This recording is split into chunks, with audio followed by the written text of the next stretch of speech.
연회장의 샹들리에가 눈부신 빛을 쏟아내고 있었다. 재계의 저명 인사들과 직원들이 화려한 드레스와 턱시도를 차려입고 샴페인 잔을 부딪혔다. 하지만 그 화려함 속에서 한유진은 그림자처럼 존재했다. 그녀는 남편인 강태호 사장의 성공적인 연례 파티에서 그저 눈에 띄지 않는 아내일 뿐이었다. 그녀의 드레스는 우아했지만 다른 이들의 화려함에 비하면 소박했다. 그녀는 구석 테이블에서 무대 중앙을 바라보았다.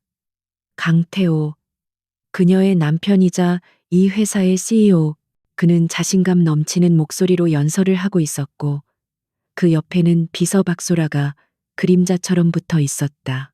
박소라는 강태호의 넥타이를 고쳐주는 척하며 그의 팔에 노골적으로 매달렸고 강태호는 그런 그녀를 밀어내지 않았다. 그들의 친밀함은 공공연한 비밀이었다. 강태호가 연설을 마치고 내려오자 임원들이 그에게 몰려들었다. 박소라는 승자의 미소를 지으며 강태호의 옆자리를 지켰다. 그녀는 오늘 밤의 여주인공이라도 되는 듯 행동했다. 그녀의 붉은 드레스는 연회장의 그 어떤 빛보다 강렬하게 유진의 눈을 찔렀다. 유진은 씁쓸함을 삼키며 잔을 들었다. 그녀가 이 결혼에서 기대했던 것은 이런 모욕감이 아니었다. 몇 년 전 유진은 자신의 배경을 숨기고 평범한 사랑을 꿈꿨다. 그녀는 강태호의 야망과 열정을 사랑했다. 하지만 그가 CEO 자리에 오르고 K그룹의 숨겨진 지원을 받기 시작하면서부터 변했다. 그는 자신의 성공이 오로지 자신의 능력 때문이라고 믿었고 조용히 내조하는 아내를 무시하기 시작했다. 그리고 박소라가 나타났다. 박소라는 유진이 있는 테이블 쪽으로 시선을 돌렸다. 그녀의 눈에는 노골적인 경멸과 승리감이 담겨 있었다. 그녀는 강태호에게 무언가를 속삭였고 두 사람은 유진을 보며 웃었다. 유진은 시선을 피하지 않았다. 그녀의 침묵은 무관심이 아니었다. 그것은 마지막 인내심이었다. 그녀는 이 무의미한 쇼를 끝낼 때가 다가오고 있음을 직감했다. 강태호는 박소라의 손을 잡고 연회장을 돌며 인사를 나눴다. 그는 단 한 번도 아내가 있는 구석 테이블 쪽으로는 눈길조차 주지 않았다. 직원들은 강태호의 노골적인 애정 행각에 애써 못 본 척하거나 혹은 박소라에게 아부하며 눈도장을 찍으려 애썼다. 그들에게 한유진은 이미 존재하지 않는 사람이나 마찬가지였다. 파티가 무르익을 무렵 박소라가 와인잔을 들고 유진에게 다가왔다. 그녀의 얼굴에는 계산된 미소가 걸려 있었다. 어머, 사모님, 여기 혼자 계셨네요. 사장님이 찾으실까봐 걱정했는데 제가 옆에 꼭 붙어 있어서 괜찮으시죠? 그녀의 목소리는 꿀을 발랐지만 그 안에는 날카로운 가시가 숨어 있었다. 유진은 천천히 고개를 들어 박소라를 바라보았다. 무슨 용건이죠? 박 비서. 유진의 차분한 목소리에 박소라는 순간 당황했지만 이내 다시 도끼 어린 미소를 지었다. 그녀는 유진의 소박한 드레스를 위아래로 훑어보았다. 그냥 사모님 드레스가 너무 수수하셔서요. 오늘 같은 날엔 좀 더 신경 쓰셨어야죠. 사장님 체면도 있는데. 그 말이 끝나는 순간 박소라의 손이 실수를 가장에 기울어졌다. 붉은 와인이 하얀 폭포처럼 쏟아져 나와 유진의 옅은 베이지색 드레스를 적셨다.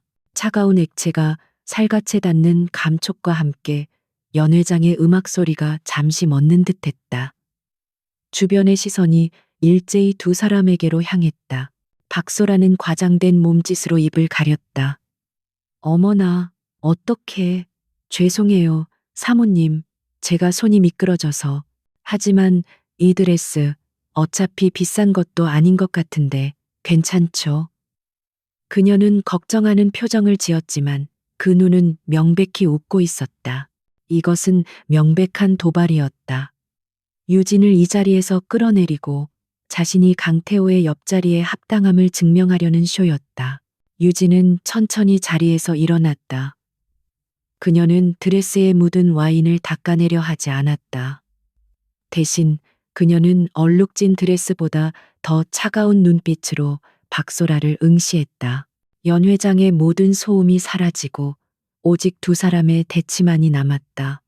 유진의 입이 천천히 열렸다. 사과하세요.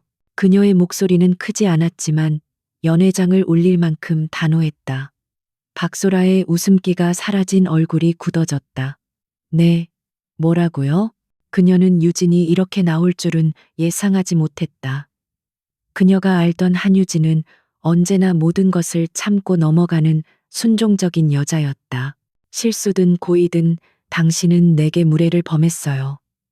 사과하세요, 박소라 씨. 유진이 다시 한번 말했다. 그녀의 목소리에는 어떤 흔들림도 없었다. 주변의 웅성거림이 커졌다. 모두가 이 뜻밖의 상황을 흥미롭게 지켜보고 있었다. 강태호 역시 불쾌한 표정으로 이쪽을 주시하고 있었다. 박소라는 억울하다는 듯 눈시울을 붉히며 강태호 쪽을 바라보았다. 사장님, 저는 정말 실수였는데 사모님이 저를 오해하세요. 그녀의 연약한 모습은 강태호의 분노에 불을 붙이기에 충분했다. 강태호가 성큼성큼 두 사람에게 다가왔다. 그의 얼굴은 분노로 일그러져 있었다. 그는 유진에게 오자마자 박소라의 어깨를 감싸 안았다. 한유진, 지금 이게 무슨 추태야. 소라 씨가 실수라고 하잖아. 당신은 내가 이룬 모든 것을 망치고 싶어 환장했어? 그의 고함 소리에 연 회장은 숨을 죽였다. 그는 아내의 편을 드는 대신 공개적으로 비서를 감쌌다. 유진은 남편을 바라보았다. 그의 눈에는 경멸만이 가득했다. 내가 원하는 건 단지 정중한 사과뿐이에요. 당신의 비서가 내게. 유진은 물러서지 않았다. 그녀의 이성이 오늘 밤 이 순간을 끝으로 모든 것을 놓아버리기로 결심한 것 같았다. 그녀의 꼿꼿한 태도는 강태호의 자존심을 정면으로 짓밟았다. 사과? 내까짓게 감히 누구한테 사과를 요구해. 강태호의 목소리가 짐승처럼 낮아졌다. 그는 자신의 지위가, 자신의 여자가 감히 이 보잘것없는 아내에게 도전받았다는 사실에 이성을 잃었다. 그는 주변을 둘러보았다. 모든 직원이 자신을 지켜보고 있었다. 여기서 밀리면 자신의 권위가 무너진다고 생각했다. 당신이 원하는 게 사과야? 좋아. 내가 제대로 사과하게 해주지. 강태호는 분노에 차 소리쳤다. 그리고 그는 옆에 있던 신제품 출시 기념 장식대에 놓여 있던 리본 커팅용 금색 가위를 집어들었다. 사람들의 입에서 짧은 비명이 터져 나왔다. 사장님, 안 돼요. 박소라가 말리는 신용을 했지만 그녀의 눈은 기대로 빛나고 있었다. 그녀는 이 상황이 유진을 완전히 짓밟을 기회임을 알았다. 강태호는 유진의 앞으로 다가섰다. 그는 유진의 긴 머리카락을 한 움큼 거칠게 움켜쥐었다. 유진은 고통의 인상을 썼지만 비명은 지르지 않았다. 네가 감히 내 얼굴에 먹칠을 해? 이 보잘것없는 집안에서 시집와서 사모님 소리 들으니까 네가 뭐라도 된 것 같아? 강태호는 유진을 조롱하며 그녀의 귓가에 속삭였다. 그리고 그는 가위를 들었다. 서걱하는 끔찍한 소리와 함께 유진이 몇 년간 정성껏 길러온 검은 머리카락 다발이 힘없이 바닥으로 떨어져 내렸다. 연 회장은 얼어붙었다. 아무도 감히 숨을 쉬지 못했다. 유진의 머리카락은 뭉텅뭉텅 잘려나가 불규칙하고 흉측한 모습이 되었다. 강태호는 그것으로도 분이 풀리지 않는 듯 붉은 와인으로 얼룩진 유진의 드레스 앞섭을 움켜쥐었다. 네가 그렇게 아끼는 채면 내가 다 벗겨주지. 촥 찢어지는 소리가 연 회장에 울려 퍼졌다. 값비싼 실크 드레스가 그의 소나귀에서 속절없이 찢겨나갔다. 유진의 어깨와 쇄골 일부가 굴욕적으로 드러났다. 그녀는 재빨리 찢어진 옷을 여몄지만 이미 늦었다. 수백 개의 눈이 그녀의 상처와 모욕을 목격했다. 강태호는 거친 숨을 몰아쉬며 가위를 바닥에 내던졌다. 그는 자신이 무슨 짓을 했는지 깨닫지 못한 듯 승리자처럼 유진을 내려다보았다. 이제 만족해? 이게 네가 원한 관심이야. 다신 내 앞에서 건방지게 굴지 마. 내 파티를 망친 값이야. 박소라는 충격받은 척 입을 가렸지만 그녀의 눈은 환희에 차 있었다. 이제 한유진은 완벽하게 끝났다. 이 연회장에 있는 모든 사람 앞에서 그녀는 남편에게 버림받고 짓밟렸다. 다시는 고개를 들 수 없을 것이다. 강태호는 박소라의 허리를 감싸 안고 의기양양하게 외쳤다. 자, 여러분, 쇼는 끝났습니다. 파티를 계속합시다. 하지만 아무도 움직이지 않았다. 음악도 다시 시작되지 않았다. 연회장은 죽음과도 같은 침묵에 휩싸였다. 모든 시선은 단 한 사람, 한유진에게 고정되어 있었다. 그녀는 잘려나간 머리카락과 찢어진 드레스 차림으로 그 모욕의 한가운데 서 있었다. 그녀는 울지 않았다. 눈물 한 방울 흘리지 않았다. 그녀는 천천히 바닥에 떨어진 자신의 머리카락을 내려다보았다. 그리고는 찢어진 드레스 주머니에서 천천히 자신의 휴대폰을 꺼내 들었다. 그녀의 손가락은 놀랍도록 침착하게 움직였다. 그녀의 얼굴에는 어떠한 감정도 남아있지 않았다. 마치 모든 감정이 그 끔찍한 소리와 함께 잘려나간 듯했다. 강태호는 유진의 그 뻔뻔한 행동에 어이가 없다는 듯 웃음을 터뜨렸다. 아빠? 지금 누굴 부르는 거야? 내 그 볼품없는 고아원에 전화라도 했어? 아니면 네가 상상 속에서 만들어낸 백마탄 왕자님이라도 불렀나? 그는 박소라를 끌어안으며 과장되게 웃었다. 박소라도 경멸을 담아 속삭였다. 미쳤나 봐. 충격이 크긴 컸나 보네.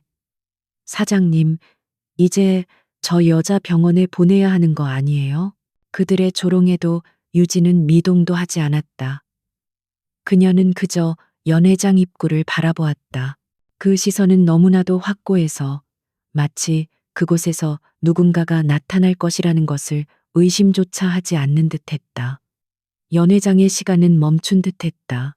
직원들은 끔찍한 폭력의 현장을 목격한 충격과 이어지는 이 기괴한 대치 상황에 압도되어 숨소리조차 제대로 내지 못했다.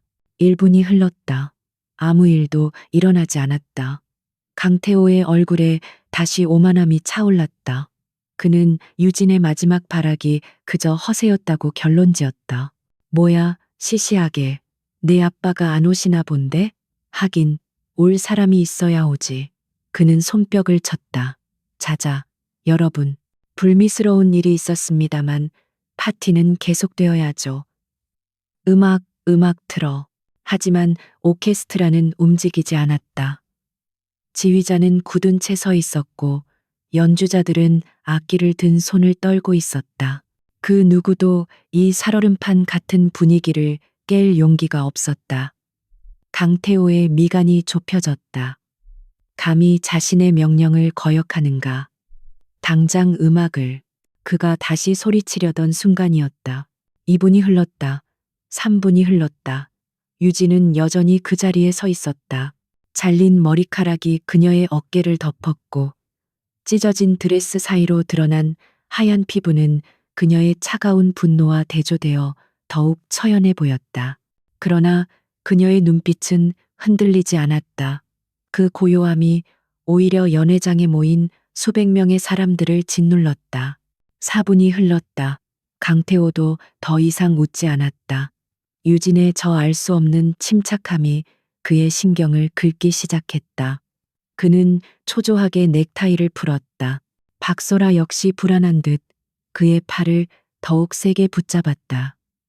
연회장 밖에서 무언가 아주 미세한 진동 같은 것이 느껴지는 것 같았다.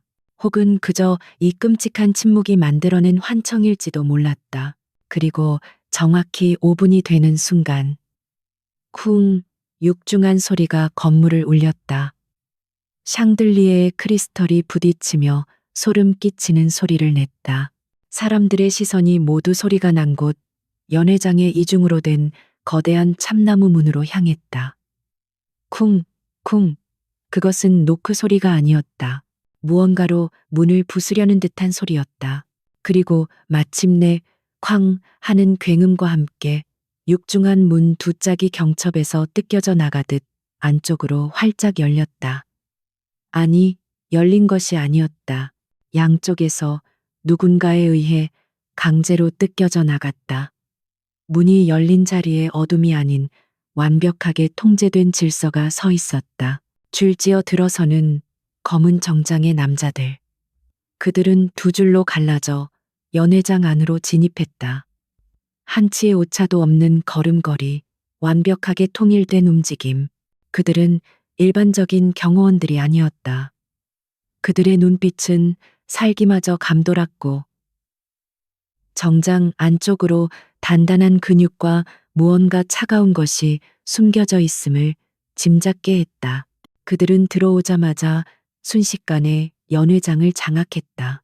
그들은 마치 훈련된 군대처럼 양쪽으로 갈라져 길을 만들었다.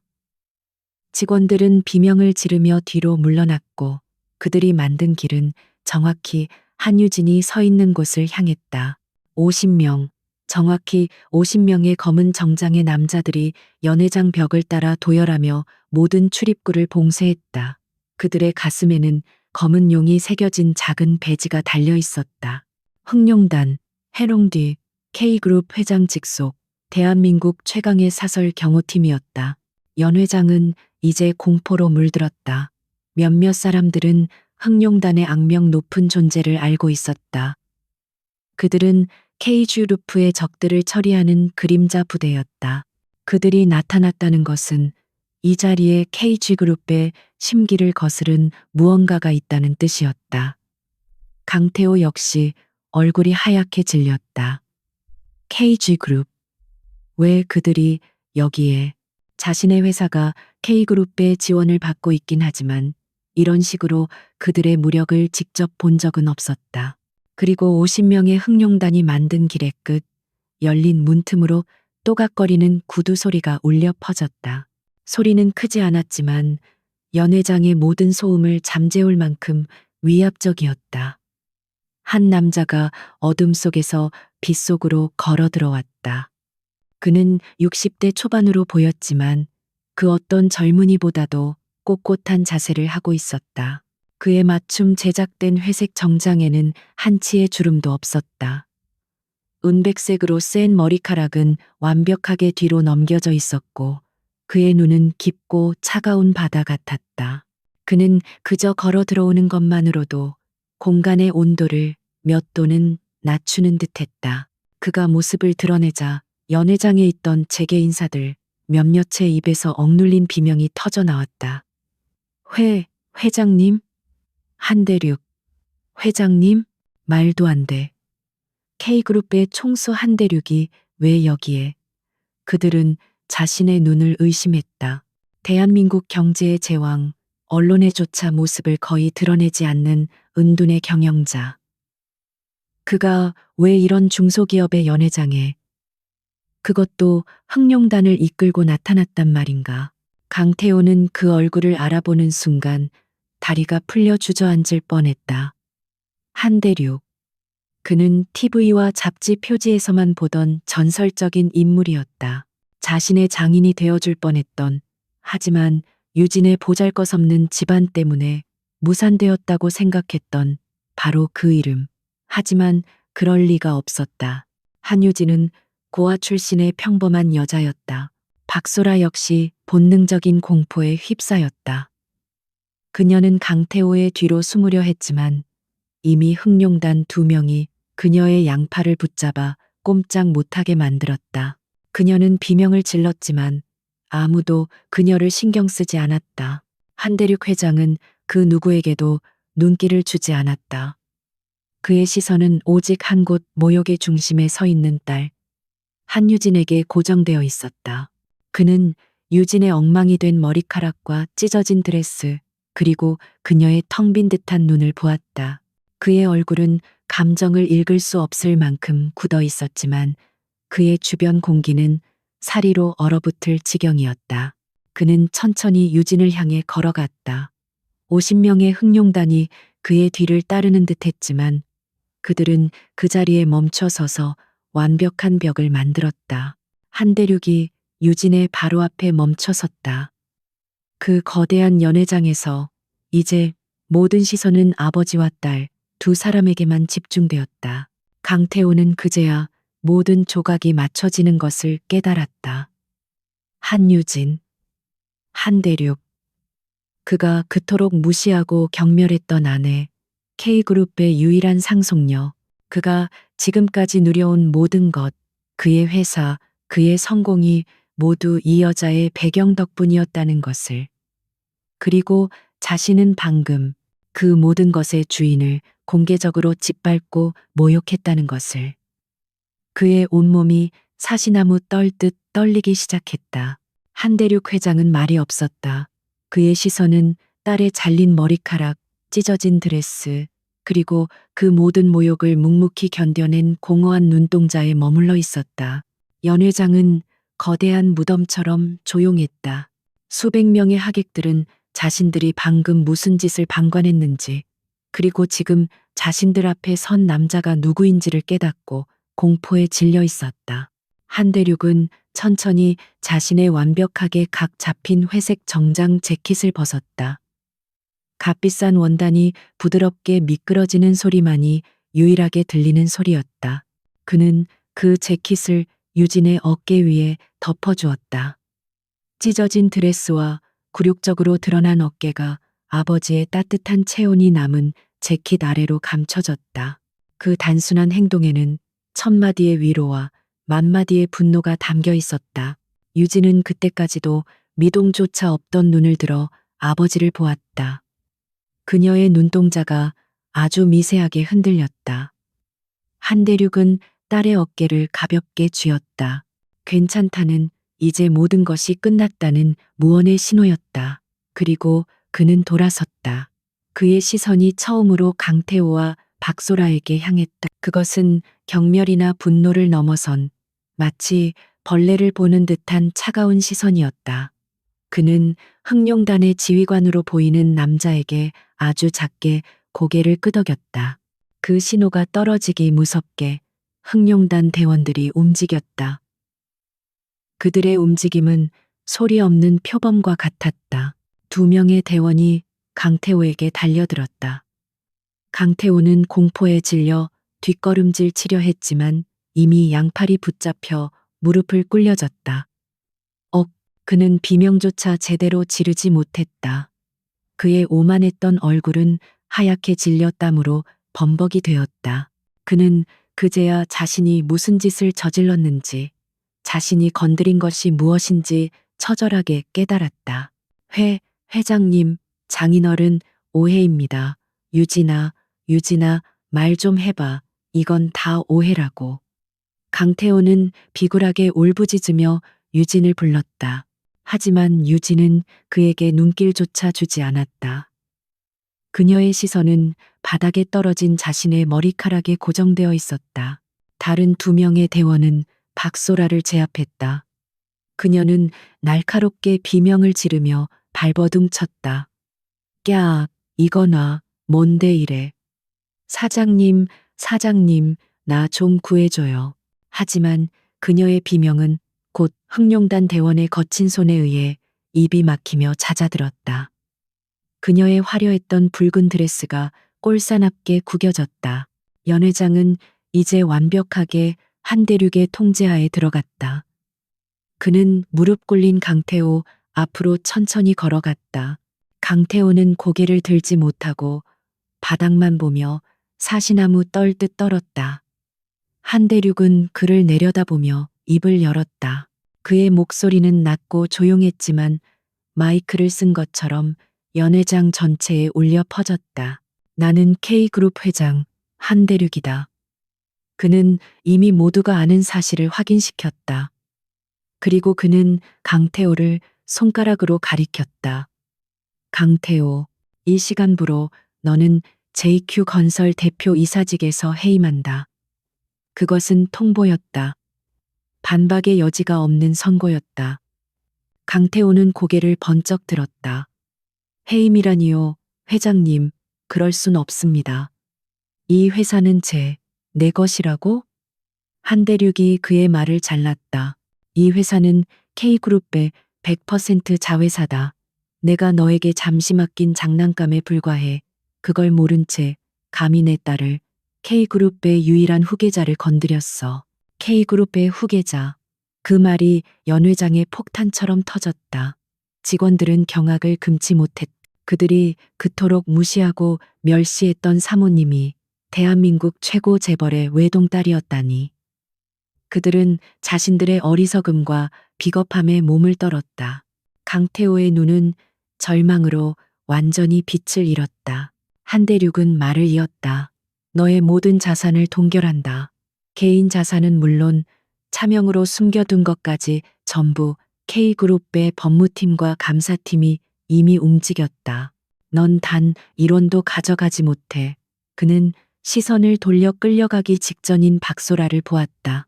저 여자, 회사 공금 횡령 혐의로 즉시 경찰에 인계해. 내일 아침 뉴스에서 내 얼굴을 보게 될 거다. 박소라는 눈이 뒤집힐 듯 충격을 받았다. 그녀는 횡령 사실을 어떻게 알았는지 생각할 겨를도 없이 그저 안 되라고 소리 없는 비명을 지르며 끌려나갔다. 한대륙은 마지막으로 연회장에 모인 직원들을 둘러보았다. 그의 시선이 닿는 곳마다 사람들은 고개를 숙였다. 이 자리에 있는 모든 임직원, 당신들은 방관자다. 아니, 공범자다. 내 딸이 모욕당하는 것을 즐겼지. K그룹은 이런 쓰레기들을 용납하지 않는다. 내일 아침 전원 대기 발령이다. 그리고 감사를 통해 이 끔찍한 쇼에 동조한 자들은 모두 법적 책임을 묻겠다. JQ 건설은 오늘부로 K주그룹이 직접 경영한다. 한대륙의 선언은 사형 선고와도 같았다. 연 회장은 절망적인 탄식과 흐느낌으로 가득 찼다. 그는 더 이상 그들을 볼 가치도 없다는 듯 돌아섰다. 그는 다시 유진에게 다가갔다. 그는 딸의 어깨를 감싸 안았다. 가자, 딸아. 이런 더러운 곳에 더 있을 필요 없다. 그는 유진을 데리고 그가 들어왔던 길을 따라 천천히 걸어 나갔다. 흥룡단 대원들이 그들의 앞뒤를 호위했다. 유진은 아버지의 재킷을 걸친 채 찢어진 드레스 자락을 끌며 단 한 번도 뒤를 돌아보지 않았다. 그녀는 아버지의 품에 기대어 이 지옥 같은 연회장을 빠져나갔다. 연회장에는 무릎 꿇린 채 넋이 나간 강태호와 그를 지키는 흥룡단 대원 몇 명, 그리고 절망에 빠진 수백 명의 직원들만이 남았다. 화려했던 파티는 그렇게 가장 끔찍한 방식으로 막을 내렸다. 파괴는 이제 막 시작되었을 뿐이었다. 검은색 방탄 세단이 서울의 밤을 가르며 달렸다. 차 안에는 무거운 침묵만이 감돌았다. 한유진은 아버지의 재킷을 여전히 걸친 채 창밖을 스쳐 지나가는 도시의 불빛을 공허한 눈으로 바라보고 있었다. 찢어진 드레스의 차가운 감촉과 잘려나간 머리카락의 낯선 느낌이 5분 전의 끔찍한 기억을 끊임없이 상기시켰다. 한대륙 회장은 딸의 옆에 앉아 단 한마디도 하지 않았다. 그는 그저 정면을 응시하고 있었지만 그의 굳게 담은 입술과 이따금씩 움찔거리는 턱 근육이 그의 억눌린 분노를 짐작게 했다. 그는 지금이라도 당장 강태호라는 존재를 이 세상에서 지워버릴 수 있었지만 딸이 옆에 있었다. 그리고 그는 딸의 의사를 존중해야 했다. 차가 도착한 곳은 서울 도심의 번잡함이 믿기지 않는 북한산 깊숙한 자락에 숨겨진 거대한 저택이었다. 이곳은 흥룡의 요새, 헬룡의 엿새이라 불리는 한씨 가문의 본가였다. 단순한 부의 상징이 아닌 외부의 그 어떤 위협으로부터도 완벽하게 보호되는 철옹성이었다. 수십 겹의 보안 시스템과 24시간 흑룡단이 경계하는 이곳은 한유진에게는 어린 시절의 집이자 때로는 벗어나고 싶었던 황금 감옥이기도 했다. 육중한 철문이 소리 없이 열리고 차가 저택의 현관 앞에 멈춰섰다. 집사들과 사용인들이 일렬로 도열해 고개를 숙였다. 유진이 차에서 내리는 순간 그들은 유진의 끔찍한 몰골을 보고 경악을 금치 못했다. 찢어진 드레스, 엉망으로 잘린 머리카락, 그리고 아버지의 거대한 재킷을 걸친 모습. 하지만 그들은 프로였다. 그들은 놀라움을 감추고 일사불란하게 움직였다. 아가씨, 어서 오십시오. 노집사가 평소와 다름없는 목소리로 그녀를 맞이했다. 하지만 그의 눈빛은 걱정과 분노로 흔들리고 있었다. 목욕물을 준비하겠습니다. 주치의도 부를까요? 유진은 고개를 저었다. 괜찮아요, 김 집사님. 의사는 필요 없어요. 그녀의 목소리는 놀라울 정도로 차분하고 건조했다. 그녀는 자신이 몇 년간 떠나 있었던 이 집을 천천히 둘러보았다. 모든 것이 그대로였다. 높은 천장, 값비싼 대리석 바닥, 벽에 걸린 추상화들. 그녀가 강태호와 함께 살던 아담한 아파트와는 비교조차 되지 않는 압도적인 부와 권력의 공간이었다. 그녀는 이 모든 것을 버리고 평범한 삶을, 진정한 사랑을 찾겠다고 떠났었다. 한대륙이 서재로 향하며 유진에게 말했다. 따라오너라. 유진은 말없이 아버지의 뒤를 따랐다. 거대한 마호가니 문이 닫히고 서재에는 부녀 두 사람만이 남았다. 한대륙은 두꺼운 크리스털 잔에 위스키를 따랐다. 얼음이 부딪히는 소리가 유난히 크게 울렸다. 그는 유진에게 잔을 내밀지 않았다. 왜 말하지 않았지? 한대륙의 목소리는 여전히 낮았지만 그 안에는 깊은 슬픔과 분노가 배어 있었다. 그놈이 너를 무시하고 다른 여자를 끼고 다닌다는 보고는 받았다. 하지만 오늘 같은 짓을 당할 때까지 넌 왜 나에게 단 한마디도 하지 않았냔 말이다. 그의 목소리가 처음으로 조금 격앙되었다. 유진은 아버지의 책상 앞에 섰다. 말하면 아버지가 이렇게 하실 거니까요. 그녀는 흑룡단을 이끌고 나타난 아버지를 보았다. 아버지는 모든 것을 힘으로 해결하려 하셨을 테고 강태호는 자기가 무슨 짓을 했는지 깨닫기도 전에 사라졌겠죠. 전 그런 걸 원하지 않았어요. 그럼 네가 원한 게 뭐였지? 그 모욕을 끝까지 참아내는 거였나? 한대륙이 잔을 세게 내려놓았다. 위스키가 잔 밖으로 튀었다. 네가 K그룹의 후계자라는 걸 숨기고 평범한 남자와 결혼하겠다고 했을 때 나는 반대했다. 세상 물정 모르는 순진한 생각이라고 했지. 하지만 넌 고집을 부렸어. 진정한 사랑을 찾겠다며. 그의 말은 비수처럼 유진의 가슴에 꽂혔다. 그랬다. 유진은 모든 것을 가진 여자였다. 하지만 그녀는 단 한 가지, 자신을 한유진 그 자체로 사랑해 줄 사람을 원했다.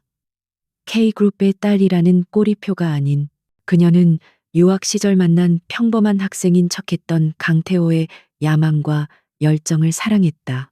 그가 자신을 배경 없이도 사랑해 준다고 믿었다. 그는 변했어요. 유진이 낮게 말했다. 아니, 어쩌면 처음부터 그런 인간이었을지도 모르죠. 제가 그의 야망을 사랑한다고 착각했던 걸지도요.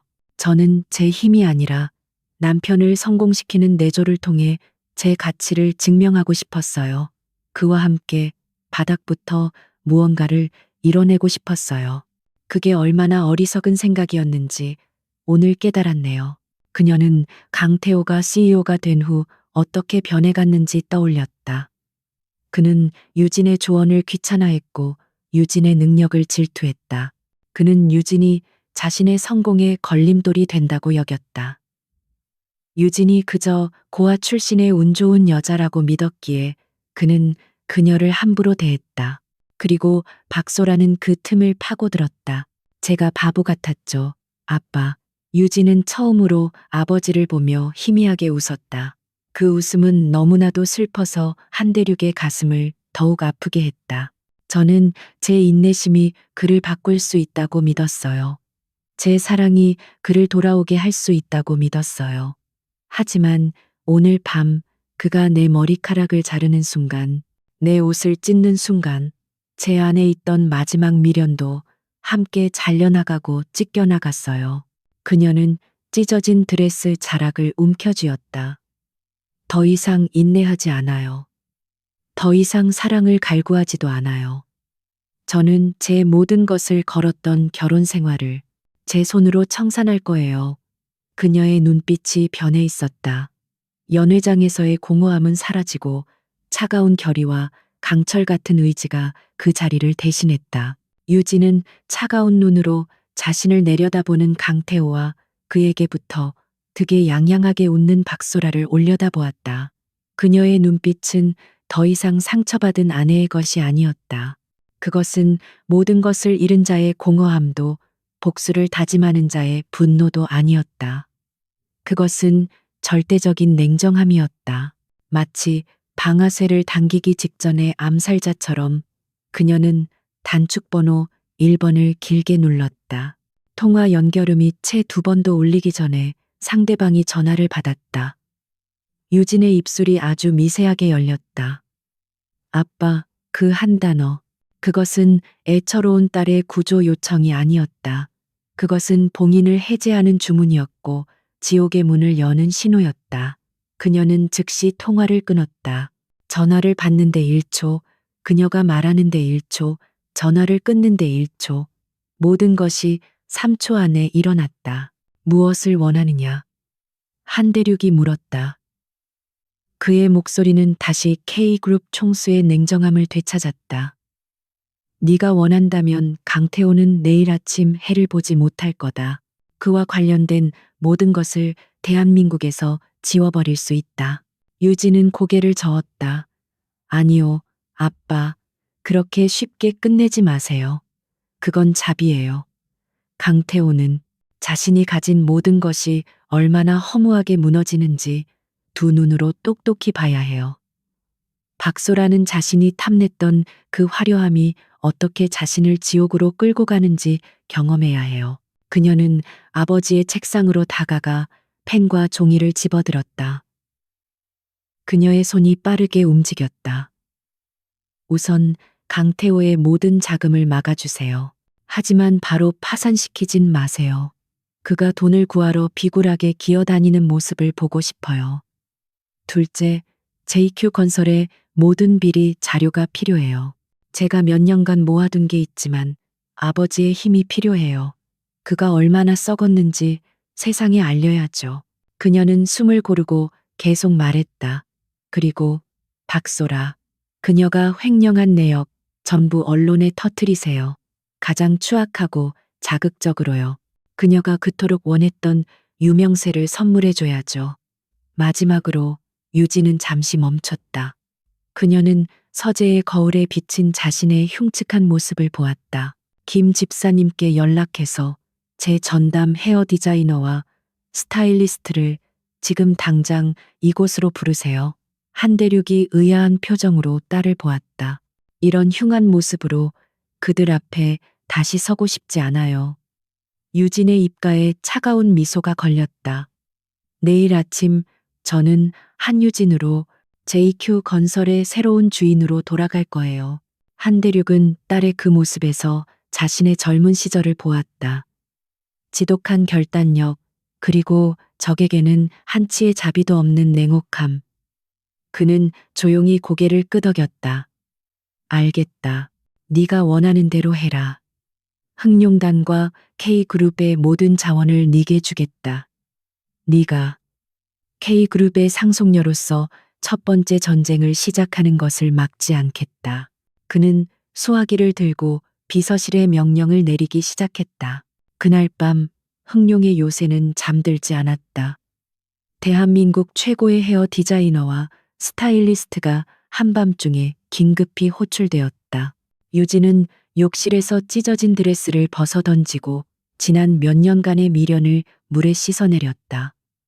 그리고 그녀는 거울 앞에 앉았다.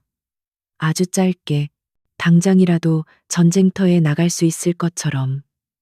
디자이너의 가위가 다시 움직였고, 엉망이었던 머리카락은 세련되고 강인한 픽시 컷으로 다시 태어났다.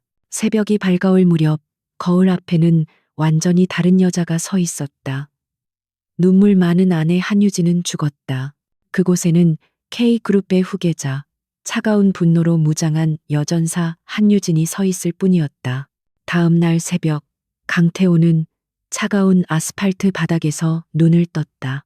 그는 경찰서 유치장이 아닌 한강변의 어둡고 후미진 공원에 버려져 있었다. 흑룡단 대원들은 그를 죽이지 않았다.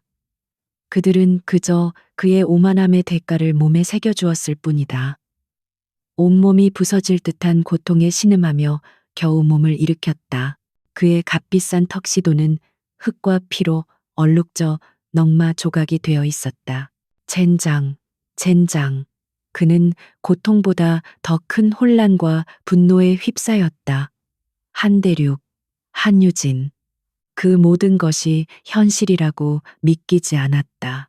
어젯밤의 일은 끔찍한 악몽이거나 한대륙 회장이 과보호하는 딸 때문에 벌인 일시적인 쇼라고 애써 생각하려 했다. 그는 아직 자신이 상황을 되돌릴 수 있다고, 이 모든 것이 오해라고 해명할 기회가 있을 거라고 믿었다. 그는 절뚝거리며 공원을 빠져나와 택시를 잡았다. JQ 건설, 자신의 왕국. 그는 그곳으로 가야 했다. 그곳에 가면 모든 것이 원래대로 돌아올 것이라 믿었다. 하지만 택시기사는 그의 끔찍한 몰골과 주소만 말하고 돈이 없다는 듯한 태도에 그를 태우려 하지 않았다. 그는 결국 자신의 손목시계를 풀어 던져주고 나서야 겨우 택시에 오를 수 있었다. JQ 건설 본사 로비에 도착했을 때 해가 막 떠오르고 있었다. 하지만 그의 왕국은 그를 반기지 않았다. 언제나 그에게 90도로 허리를 숙이던 보안 요원들이 그를 막아섰다. 그들의 눈에는 경멸이나 조롱이 아닌 공포와 연민이 뒤섞여 있었다. 사장님, 아니, 강태호 씨, 들어가실 수 없습니다. 뭐라고? 비켜, 감히 날 막아? 강태호가 소리를 질렀지만 목소리는 고통과 피로로 갈라져 나왔다. 죄송합니다. 보안 팀장은 그의 앞을 가로막으며 고개를 저었다. 오늘 새벽 50으로 당신은 JQ건설의 그 어떤 직함도 가지고 있지 않습니다. 이사회에서 만장일치로 회의만이 통과되었습니다. 본사 출입 금지 명령이 내려왔습니다. 이사회가 감히 나를. 강태호는 그들의 재질을 뿌리치고 안으로 들어가려 했지만 흑룡단에게 당한 몸은 뜻대로 움직여주지 않았다. 그는 비참하게 로비 바닥에 넘어졌다. 직원들이 출근하기 시작하며 그 광경을 목격했다. 어젯밤의 총수였던 남자가 노숙자 같은 몰골로 바닥에 나뒹굴고 있었다. 그들은 속삭이며 그를 피했다. 강태호는 수치심에 얼굴이 일그러졌다. 그는 비틀거리며 일어나 건물 밖으로 도망치듯 빠져나왔다. 그래, 돈만 있으면 돼. 그는 주머니를 뒤져 겨우 동전 몇 개를 찾아 공중전화로 향했다. 그는 자신의 개인 자산 관리인에게 전화를 걸었다. 나, 강태호야. 당장 내 계좌에서. 사장님. 은행원의 목소리는 공포에 질려 있었다. 사장님, 큰일 났습니다. 사장님의 모든 개인 계좌, 법인 계좌, 심지어 해외에 숨겨두신 페이퍼 컴퍼니 계좌까지 전부 동결되었습니다. K그룹의 금융감독팀이 직접 움직였습니다. 국세청과 검찰도 압수수색에 들어왔습니다. 대체 무슨 짓을 하신 겁니까? 전화기 너머의 절규가 강태호의 귀를 때렸다. 뭐라고? 그의 손에서 수화기가 미끄러질 뻔했다. 모든 계좌, 해외 계좌까지? 그건 한유진도 모르는 그의 비자금 창고였다. 한대륙이 하룻밤 사이에 그 모든 것을 찾아내서 막아버렸단 말인가. 그는 믿을 수 없었다. 그는 근처 호텔로 비틀거리며 걸어갔다. 하다못해 씻고 옷이라도 갈아입어야 했다. 그는 프런트 데스크의 습관처럼 자신의 블랙카드를 내밀려다 아차하고 멈췄다. 그는 현금이 없었다. 여기 JQ 건설 강태호 사장인데 외투를 차에 두고 내려서 일단 방부터 주면 나중에 결제하지. 그의 오만한 말투는 여전했지만 꼴사나운 행색은 그의 말을 우습게 만들었다. 직원은 그를 경멸하는 눈으로 보며 신분증을 요구했다. 그는 지갑에서 신분증을 꺼내 건넸다. 직원이 컴퓨터를 두드리는 동안 그는 로비의 대형 TV에서 흘러나오는 아침 뉴스를 무심코 바라보았다. 그리고 그는 얼어붙었다. TV 화면에는 박소라의 얼굴이 대문짝만하게 나오고 있었다. 화려한 연회복이 아닌 초췌한 민낯의 수갑을 찬 모습으로 속보 JQ 건설 박모비서 수십억 원대 공금 횡령 혐의로 긴급 체포. 앵커는 흥분된 목소리로 박소라가 강태호 사장과의 부적절한 관계를 이용해 회사 자금을 빼돌렸으며 호화스러운 생활을 영위했다고 보도했다.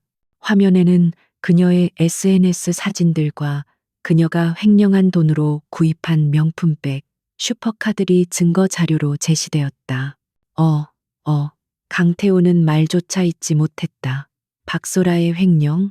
물론 그녀가 자잘하게 해먹는 것을 알고 있었지만 이 정도 규모일 줄은, 아니, 그보다도 이게 왜 지금 이 시점에 터지는 거지? 이건 명백히 손님, 직원의 부름에 그가 고개를 돌렸다. 죄송하지만 강태호 씨 이름으로는 어떤 방도 내어드릴 수 없습니다. K그룹 본사에서 직접 특별 관리 대상으로 지정되어 그룹 산하의 어떤 서비스도 이용하실 수 없다는 통보를 받았습니다. 그의 마지막 희망이 부서지는 소리였다. K그룹 산하의 서비스. 그제야 그는 깨달았다. 이 호텔도 자신이 거래하던 은행도 자신이 누리던 모든 것이 K그룹의 거대한 그늘 아래 있었다는 것을. 그는 호텔에서 쫓겨나다시피 거리로 나왔다. 그는 미친 사람처럼 웃기 시작했다. 하룻밤 만에 모든 것을 잃었다. 아니, 처음부터 모든 것이 자신의 것이 아니었다. 그는 이사들에게 전화를 걸기 시작했다. 어젯밤 파티에서 자신에게 아첨하던 그 얼굴들을 떠올렸다. 하지만 돌아오는 것은 차가운 통화 거절음뿐이었다. 그때 유일하게 한 이사, 그가 가장 신임했던 김 이사에게서 문자가 왔다. 회사 뒤편 비상계단. 강태호는 마지막 지푸라기라도 잡는 심정으로 그곳으로 달려갔다. 김 이사는 하얗게 질린 얼굴로 그를 기다리고 있었다. 강 사장, 아니, 태호야, 김 이사, 이게 다 어떻게 된 일이야? 한대륙 회장이 미쳤어. 유진이가 그 영감 딸이었어. 강태호가 김 이사의 멱살을 잡고 흔들었다. 김 이사는 힘없이 그를 밀어내며 서류 봉투 하나를 건넸다. 우린 끝났어. 무슨 소리야. 오늘 새벽 5시 15분 이사회 전원에게 메일이 한 통 도착했네. 김 이사의 목소리는 절망으로 떨렸다. 한대륙 회장 이름으로 왔더군. 그 메일에는 자네가 지난 3년간 빼돌린 비자금 내역, 법인카드 유용 내역, 그리고 박 비서와의 관계를 입증하는 모든 자료가 첨부되어 있었어. 그리고 단 한 줄이 쓰여 있었지. 뭐라고 쓰여 있었는데? 강태호와 함께 가라앉을 것인가? 아니면 지금 당장 사임하고 목숨이라도 건질 것인가? 다들 1분도 안 돼서 사임계에 서명했네. 나를 포함해서. 김 이사는 고개를 숙였다. 강태호는 봉투를 열었다. 그 안에는 JQ건설의 실제 소유 구조에 대한 보고서가 들어 있었다. 그가 몰랐던 수많은 유령 회사들, 그 모든 것이 KG그룹의 완벽한 통제하에 있었다. JQ건설은 처음부터 강태호의 것이 아니었다. 그것은 한유진의 것이었고 한대륙이 사위가 될지도 모르는 남자를 시험하기 위해 혹은 딸의 소꿉놀이를 위해 잠시 빌려준 장난감에 불과했다. 그가 이룬 모든 성공, 그가 따낸 모든 계약, 그가 굴복시켰다고 믿었던 모든 경쟁자들, 그 모든 것이 KG그룹에 보이지 않는 손에 의해 조작된 무대였다. 말도 안 돼. 자네가 유진 아가씨를 만나기 전 자네는 그저 그런 야망만 넘치는 삼류 기획자였어. 자네는 스스로의 힘으로 이 모든 걸 이뤘다고 믿었겠지만 자네는 그저 한유진이라는 거대한 배경 위에 세워진 허수아비였을 뿐이라고. 김 이사의 마지막 말이 강태호의 귓가를 맴돌았다. 그는 봉투를 떨어뜨렸다. 서류들이 바람에 흩날렸다. 그는 자신이 얼마나 어리석었는지, 자신이 짓밟은 것이 무엇인지 깨달았다. 그는 아내를 모욕한 것이 아니었다. 그는 자신의 생명줄을, 자신의 모든 것을 쥐고 있던 주인의 손을 물어뜯은 것이었다. 그리고 그 주인은 더 이상 자비를 베풀지 않기로 결심했다. 강태호는 비상계단에 주저앉아 처음으로 공포가 아닌 절망의 눈물을 흘렸다. 강태호는 더 이상 자신의 왕국이었던 JQ 건설 건물 비상계단에 앉아있지 않았다. 그는 움직여야 했다. 그는 썩은 냄새가 나는 뒷골목을 유령처럼 헤매고 다녔다. 찢어진 턱시도 차림에 그는 행인들의 노골적인 경멸과 동정 어린 시선을 받았다. 하지만 그의 뇌는 오직 한 가지 생각, 이 모든 재앙의 원흉을 향한 분노로 가득 차 있었다. 박소라, 그 여자가 모든 것을 망쳤다. 그는 공중전화 박스를 발견했다. 주머니를 뒤져 긁어모은 마지막 동전 몇 개를 쥐었다. 그는 박소라의 번호를 기억하고 있었다. 신호가 몇 번 가다가 날카롭고 히스테릭한 목소리가 귀를 찔렀다. 그녀는 KG그룹 법무팀의 배려 덕분에 더 큰 모욕을 주기 위해 잠시 풀려난 상태였다. 모든 언론이 그녀의 집 앞에 진을 치고 있었다. 여보세요, 누구야? 또 어떤 기자야? 그녀의 목소리는 공포와 분노로 떨리고 있었다. 강태호가 으르렁거렸다. 나야, 강태호. 수화기 너머에서 숨을 들이마시는 소리가 들렸다. 그리고 곧바로 짐승 같은 비명이 터져 나왔다. 강태호? 이 개자식, 당신 때문이야. 당신이 나를 망쳤어. 강태호도 으스러진 갈비뼈에 고통을 무릅쓰고 맞받아 소리쳤다. 네가 그 여자를 자극했잖아. 이 멍청한 년. 네가 아니었으면, 네가 그 파티에서 그 지랄만 안 했어도 일이 이 지경까지 오진 않았어. 그들의 대화는 더 이상 뜨거운 미러가 아니었다. 그것은 함께 난파당한 배에서 서로의 머리를 눌러 물에 빠뜨리려는 두 마리 쥐의 발악이었다. 내가 뭘? 네가 그 여자가 아무것도 아닌 고아 출신이라고 했잖아. 네가 그 여자의 머리카락을 자르고 옷을 찢었잖아. 이 미친 사이코패스 새끼야. 박소라의 비명이 절정에 달했다. 난 끝났어. 횡령. 내 이름이, 내 얼굴이. 넌 악마야. 강태호는 수화기를 세게 내리쳤다. 그녀는 더 이상 쓸모가 없었다. 분노를 쏟아낼 대상조차 되지 못했다. 그는 다시 거리로 나왔다. 절망이 그의 전신을 감쌌다. 이제 그에게 남은 것은 아무것도 없었다. 돈도, 명예도, 돌아갈 집도 없었다. 그는 자신이 무시했던 그 수많은 인맥들을 떠올렸다. 그래, K그룹이 아니더라도 자신을 도와줄 사람은 있을 것이다. 그는 자신이 수년간 뇌물을 바치고 접대했던 정치인, 고위 공무원들을 떠올렸다. 그는 다시 공중전화로 향했다. 이번에는 더 비굴하게 지나가는 행인에게 전화를 빌렸다. 그는 자신이 로비 대상으로 관리하던 국회의원의 보좌관에게 전화를 걸었다. 신호가 가고 익숙한 목소리가 들렸다. 네, 오 보좌관입니다. 나 강태호 사장일세. JQ 건설의 강태호. 상대방의 목소리가 순식간에 얼음장처럼 차가워졌다. 그런 사람 모릅니다.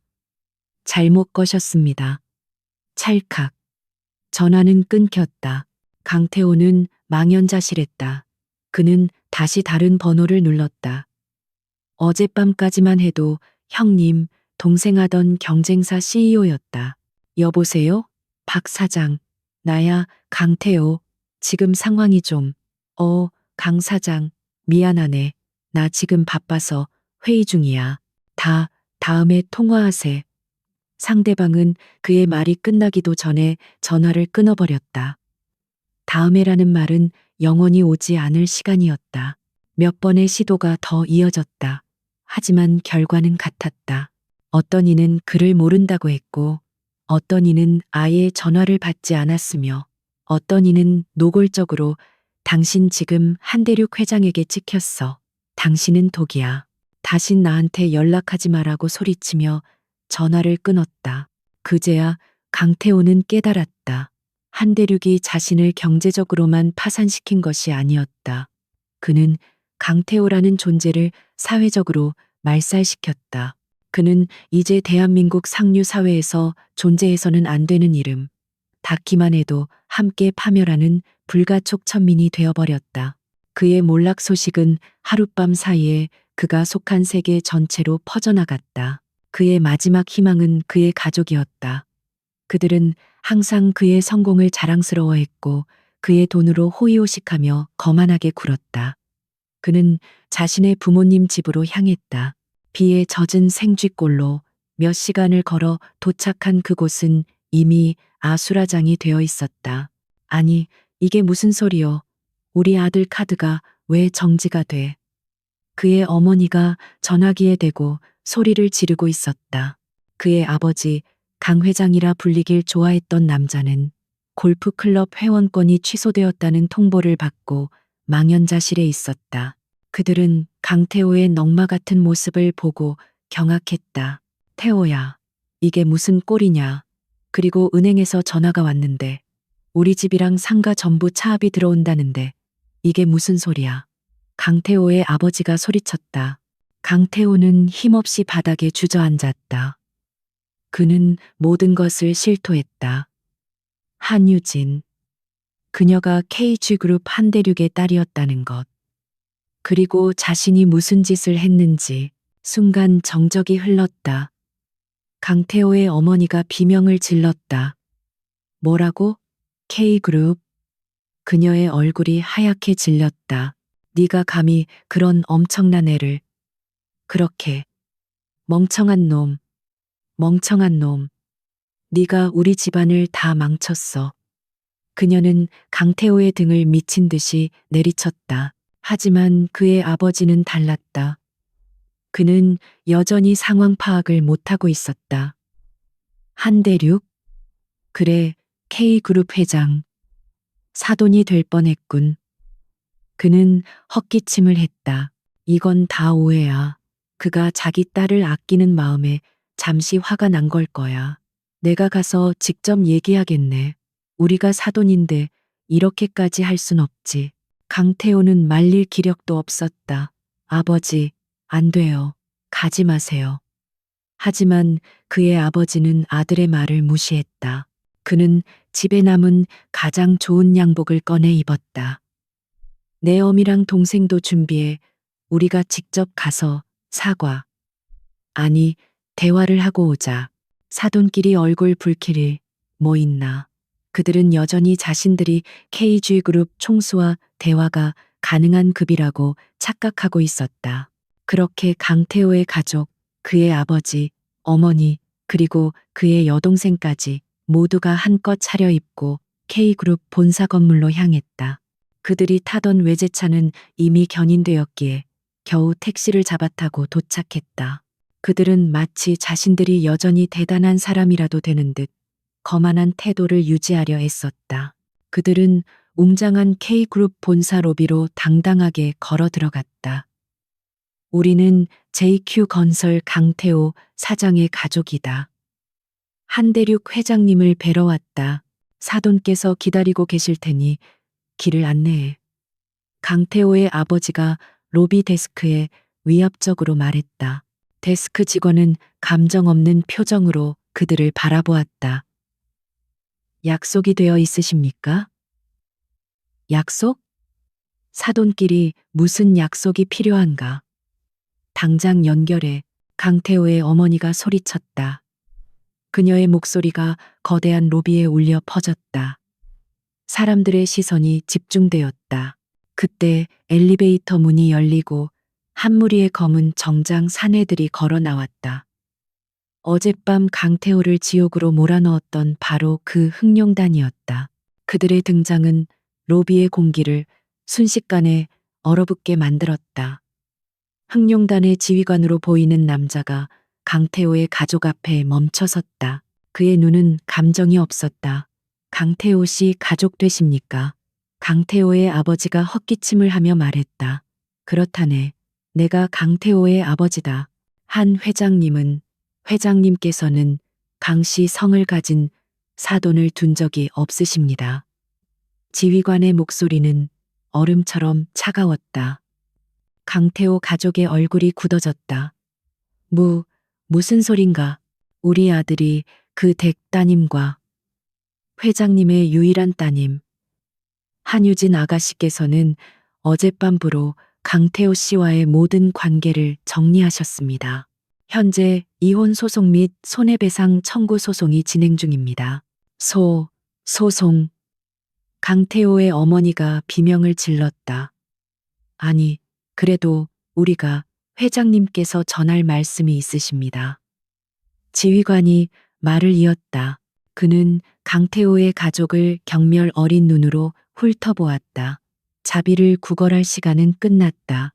이제부터는 그에 상응하는 대가를 치를 시간이다.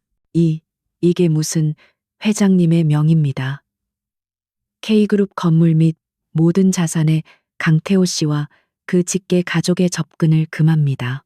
지금 당장 이 건물에서 나가시지 않으면 무단 침입으로 간주하여 강제로 퇴거 조치하겠습니다. 어떻게 감히 우리에게 이럴 수가. 강태호의 아버지가 분노로 소리치려던 순간 흑룡단 대원 2명이 양쪽에서 그의 팔을 거칠게 붙잡았다. 그의 어머니와 여동생도 비명을 지르며 끌려나갔다. 그들의 오만함은 본능적인 공포 앞에서 산산조각 났다. 흑룡단은 그들을 로비 밖 1층 회전문 앞 광장으로 말 그대로 내던졌다. 값비싼 양복과 드레스가 구겨지고 강태호의 어머니는 하이힐이 부러져 넘어졌다. 그리고 그 순간 그들을 기다렸다는 듯이 수십 개의 플래시가 터졌다. K그룹이 미리 연락해둔 기자들이었다. JQ건설 강태호 사장 일가 K그룹 본사에서 쫓겨나. 사돈이라더니 한대륙 회장 측 그런 적 없다. 강력 부인 기자들의 질문이 쏟아지고 카메라는 그들의 비참하고 굴욕적인 모습을 남김없이 담았다. 그 시각 강태호는 어느 편의점 앞 진열된 작은 TV 화면을 통해 그 모든 광경을 실시간으로 지켜보고 있었다. 자신의 부모가 가족이 자신 때문에 개처럼 끌려 나와 대중의 조롱거리로 전락하는 모습을. 그는 더 이상 울음도 분노도 나오지 않았다. 그의 영혼이 완전히 부서져 내렸다. 그는 이제 산송장이었다. 강태호와 그의 가족이 KG그룹 본사 앞에서 굴욕의 정점을 찍고 있을 바로 그 시각 JQ건설 본사 로비에는 강태호의 몰락과는 정반대의 기운이 감돌았다. 한대륙 회장이 어젯밤 전원대기 발령을 선포한 이후 회사는 공황 상태에 빠져 있었다. 직원들은 출근은 했지만 아무도 감히 자기 자리에 앉아 업무를 볼 생각을 하지 못했다. 그들은 로비와 휴게실에 모여 앞으로 닥칠 피해 숙청을 두려워하며 수군대고 있었다. 이제 우린 다 끝났어. K그룹이 직접 감사를 시작한다니. 어젯밤 그 여자. 아니, 사모님이 정말 한대륙 회장 딸이었다니. 우리가 무슨 짓을 방관한 거지? 강 사장. 아니, 강태호, 그 미친놈. 자기만 죽으면 되지. 왜 우리까지 끌고 들어가? 원망과 공포가 뒤섞인 목소리들이 가득했다. 그들은 어젯밤 자신들이 보았던 끔찍한 광경을 떠올렸다. 그들은 유진의 편을 들어주기는커녕 강태호의 폭력에 침묵하고 심지어 박소라의 편에 서서 조롱의 눈빛을 보냈다. 바로 그때 건물의 모든 출입문이 닫히고 흑룡단 소속으로 보이는 보안 요원들이 로비를 통제하기 시작했다. 그리고 정문이 열리며 한 무리의 사람들이 들어섰다. 검은색 정장을 완벽하게 차려입은 K그룹 본사의 핵심 법무팀과 감사팀이었다. 그들의 얼음장 같은 표정만으로도 로비의 온도는 몇 도 더 내려갔다. 직원들은 공포에 질려 양옆으로 갈라섰다. 그리고 법무팀과 감사팀의 뒤를 이어 한 여자가 걸어 들어왔다. 또각또각 로비의 대리석 바닥을 울리는 하이힐 소리. 그 소리는 크지 않았지만 모든 사람의 심장을 먹게 할 만큼 날카롭고 단호했다. 여자는 검은색 파워 슈트를 입고 있었다. 한치의 오차도 없는 완벽한 재단은 그녀의 단단하지만 가느다란 몸을 감쌌다. 어젯밤 끔찍하게 잘려나갔던 머리카락은 이제는 마치 원래부터 그랬던 것처럼 세련되고 강인한 픽시 컷으로 완벽하게 스타일링되어 있었다. 그녀의 얼굴은 화장기가 거의 없었지만 그 어떤 화려한 화장보다도 더 강렬한 인상을 주었다. 그녀의 눈, 어젯밤 그토록 공허하고 상처받았던 그 눈은 이제 없었다. 그 자리에는 모든 것을 꿰뚫어보는 듯한 차가운 지성과 강철 같은 의지가 담겨 있었다. 그녀는 한유진이었다. 하지만 그곳에 있는 어느 누구도 어젯밤의 그 비참했던 사모님과 지금 눈앞에 이 압도적인 존재를 같은 사람이라고 감히 연결짓지 못했다. 유진은 로비 중앙에 멈춰섰다. 그녀는 자신을 둘러싼 수백 명의 겁에 질린 얼굴들을 천천히 훑어보았다. 어젯밤 자신을 방관하고 조롱했던 바로 그 얼굴들이었다. 그녀의 시선이 닿는 곳마다 직원들은 고개를 숙이며 시선을 피했다. K그룹 법무팀장이 유진의 옆에 서서 마이크 없이도 울리는 목소리로 선언했다. 이 시간부로 JQ건설은 K그룹의 특별 감사 체제에 돌입한다. 그리고 여기 계신 한유진님께서 K그룹 본사가 파견한 구조조정 태스크포스 팀장이자 JQ건설의 임시 대표이사 직무대행을 맡으신다. 한유진, 대표이사. 그 단어들이 로비에 폭탄처럼 떨어졌다. 직원들은 자신의 귀를 의심했다.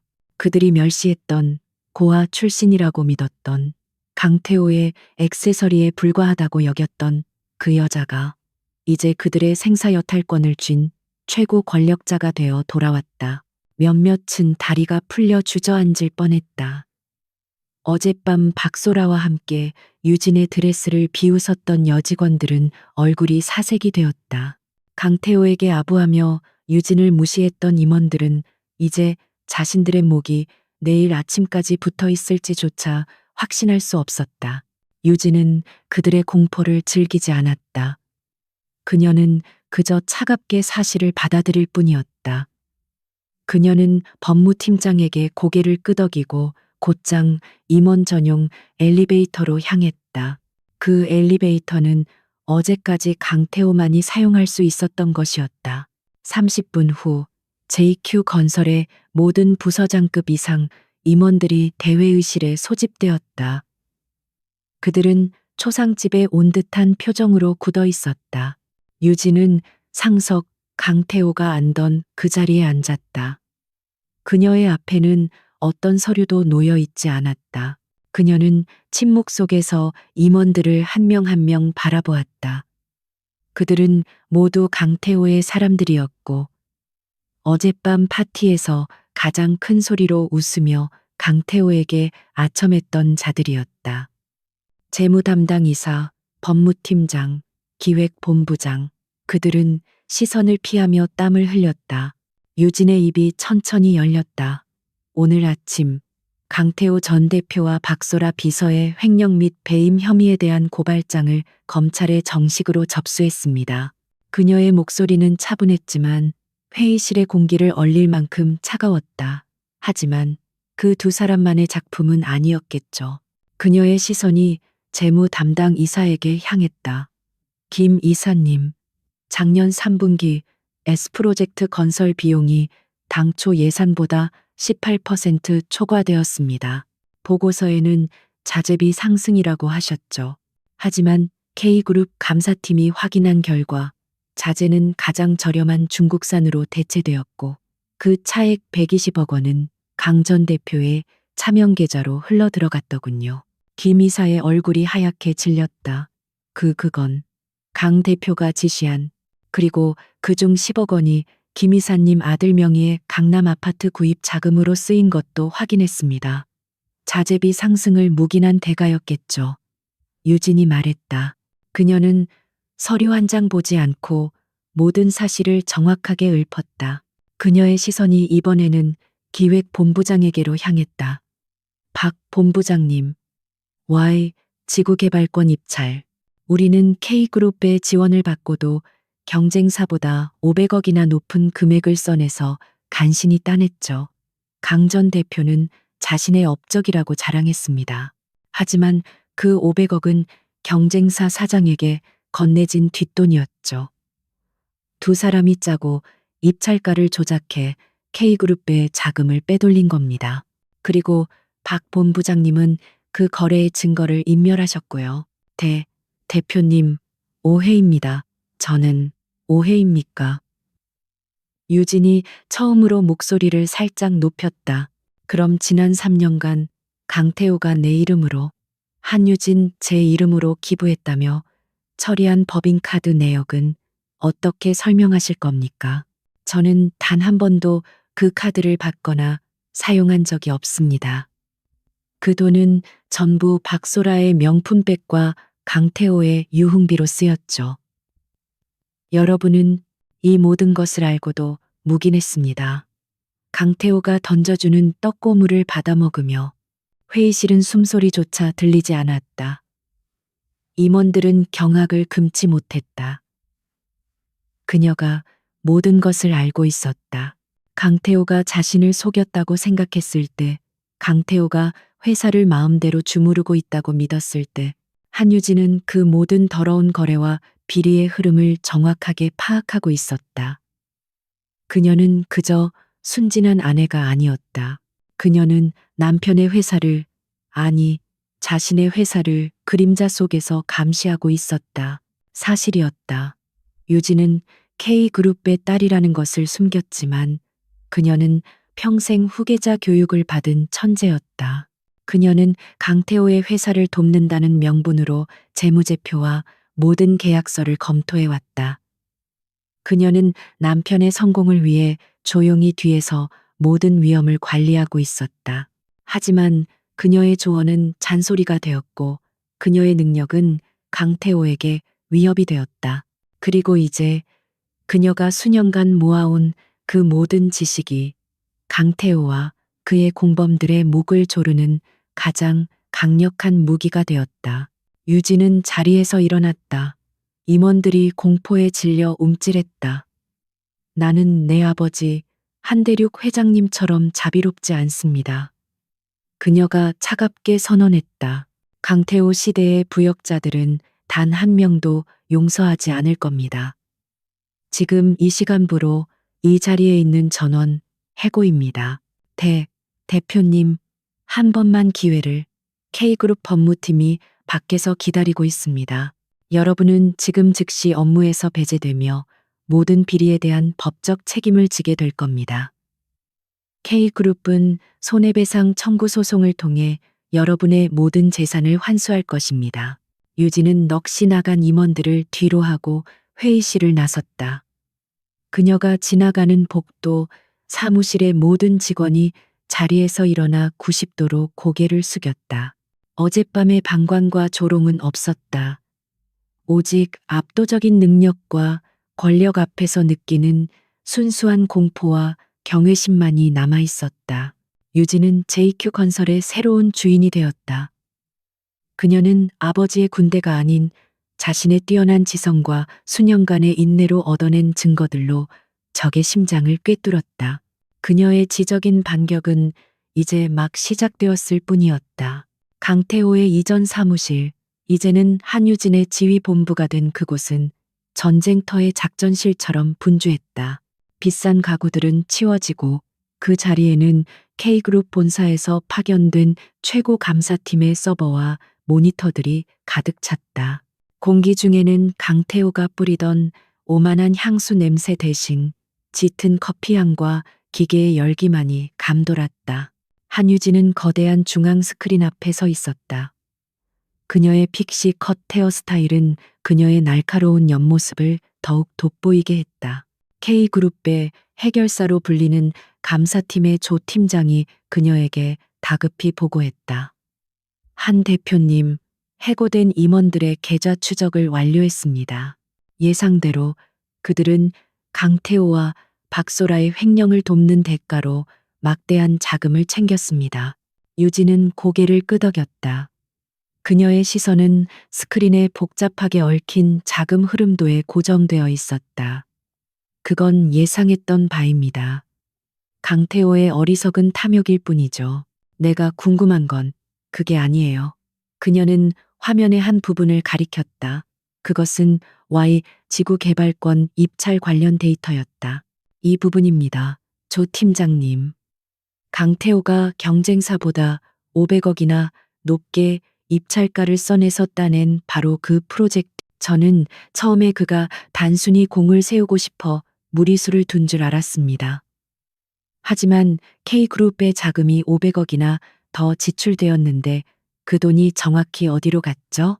유진의 목소리는 차가웠다. 조 팀장은 마른 침을 삼켰다.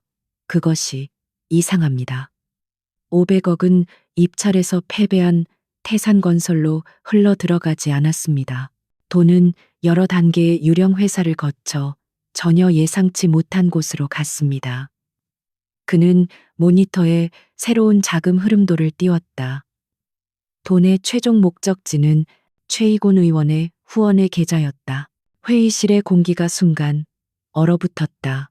최이곤, 삼선 국회의원이자 차기 대권 주자로까지 거론되는 거물 정치인이었다. 그는 평소 언론에서 K그룹 같은 대기업의 독점을 비판하며 경제 민주화를 외치던 인물이었다.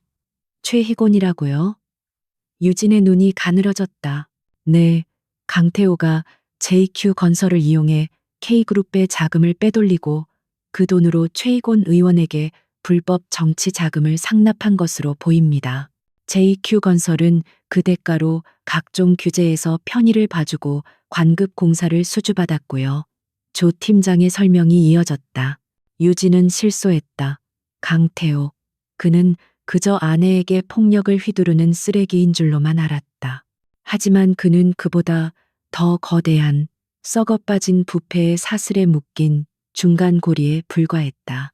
그는 자신의 힘으로 성공했다고 착각했지만 실상은 거물 정치인의 검은 돈을 세탁해주는 하수인 역할을 하고 있었던 것이다.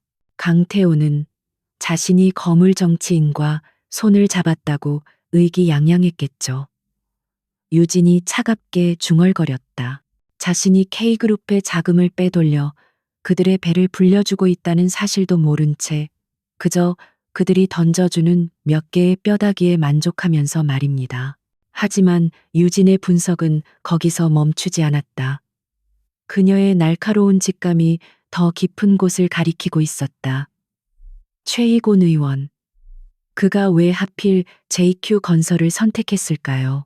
K그룹의 자회사를 건드리는 건 위험 부담이 큽니다. 강태호 같은 멍청이를 믿고 일을 진행했다고는 생각되지 않아요. 그녀는 조 팀장에게 다른 자료를 요청했다. Y지구 입찰에서 패배한 태산건설. 그들의 배후를 조사해 주세요. 그리고 최근 몇 년간 JQ 건설과 경쟁했던 모든 프로젝트를 다시 검토해 주세요. 뭔가 더 큰 그림이 있는 것 같습니다. 유진의 명령에 감사팀은 다시 분주하게 움직였다. 몇 시간 후 조 팀장이 창백해진 얼굴로 다시 유진을 찾아왔다. 그의 손에는 방금 출력된 보고서가 들려 있었다. 대표님, 찾았습니다. 이건 강태호나 최희곤 의원 수준의 문제가 아닙니다. 그의 목소리는 미세하게 떨리고 있었다. 유진은 보고서를 받아들었다. 보고서의 내용은 충격적이었다. 태산건설의 실질적인 소유주는 태아전자양 회장의 처남이었다. 태아전자, K그룹의 숙명이자 대한민국 재계를 양분하는 유일한 라이벌.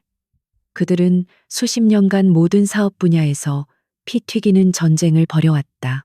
보고서에 따르면 강태호가 승리했다고 자랑했던 수많은 프로젝트들은 사실 태아 측에서 일부러 져준 것들이었다. 그들은 강태호의 오만함과 어리석음을 이용했다. 그들은 강태호에게 작은 승리를 안겨주며 그를 띄워줬고 그 대가로 강태호는 JQ 건설을 이용해 K그룹의 내부 정보와 자금을 태아 측에 그리고 그들의 정치적 하수인인 최희곤 의원에게 넘기고 있었다. Y 지구개발권 역시 마찬가지였다.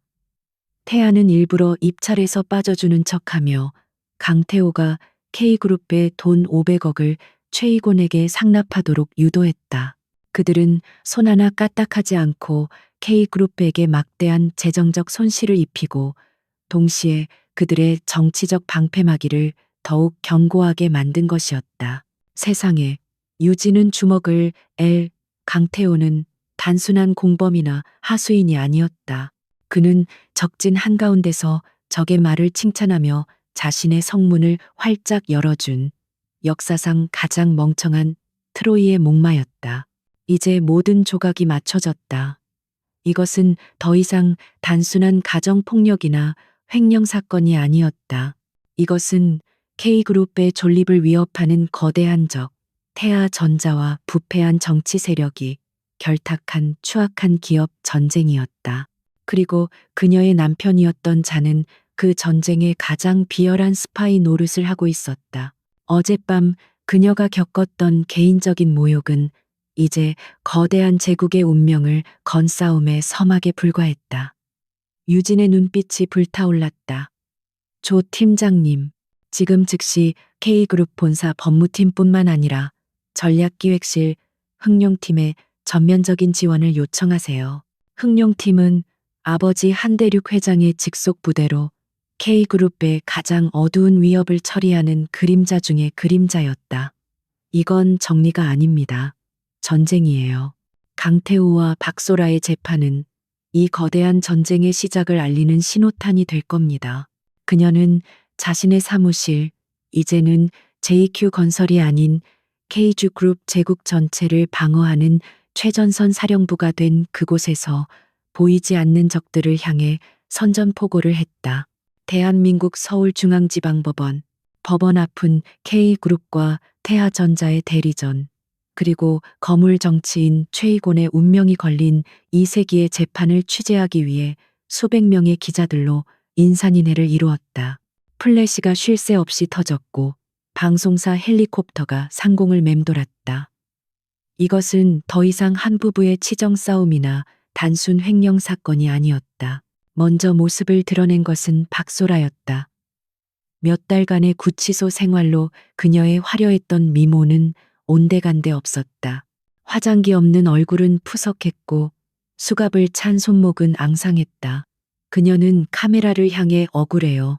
난 강태호한테 속았어요. 라고 악을 썼지만 그 소리는 기자들의 셔터 소리에 묻혀버렸다. 그녀는 자신의 탐욕이 불러온 지옥의 한가운데 서 있었다. 곧이어 강태호가 호송차에서 내렸다. 그 역시 마찬가지였다. 한때 위풍당당했던 CEO의 모습은 사라지고 공포와 절망에 찌든 중년 남성만이 남아 있었다. 하지만 그의 눈에는 아직 마지막 희망 혹은 도끼가 남아 있었다.